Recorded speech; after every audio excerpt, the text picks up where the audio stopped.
आई ह्या शब्दाचा अर्थ ना आपल्याला आई झाल्याशिवाय खरंच कळत नाही.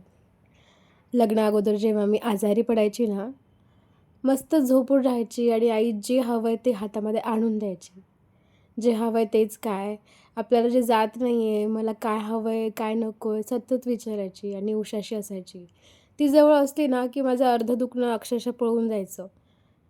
मी हॉस्टेलला होते अजूनही आठवतं जेव्हा मी खूप आजारी होते, पण आईला बघताच क्षणी माझं आजारपण कमी झालं होतं.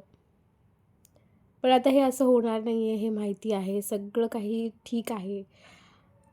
पण नाही का ते म्हणतात ना, की आपण जेव्हा आई होतो तेव्हा कळतं, की जबाबदाऱ्या काय आहेत आणि आजारी पडायला तर वेळच नाहीये. कारण आपल्यावरती बऱ्याचशा जबाबदाऱ्या आता आहेत आणि त्यामुळे आपल्याला उठून सगळं करणंच आहे. आता काव्याला सकाळी मी टिफिन नाही देऊ शकले कारण ताप खूप होता, सर्दी आहे, थंडी ताप होता. त्यामुळे मी तिला उठून टिफिन नाही करून देऊ शकले.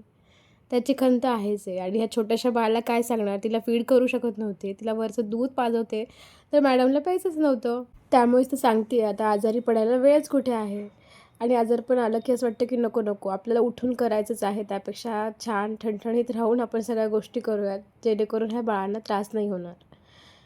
चला हा आजचा व्लॉग मी इथेच एंड करते आय रिअली होप तुम्हाला माझे मिनी व्लॉग आवडत असतील आणि जे कोणी चॅनलवरती नवीन असाल प्लीज चॅनलला सबस्क्राईब करा आणि व्हिडिओला पण लाईक करा.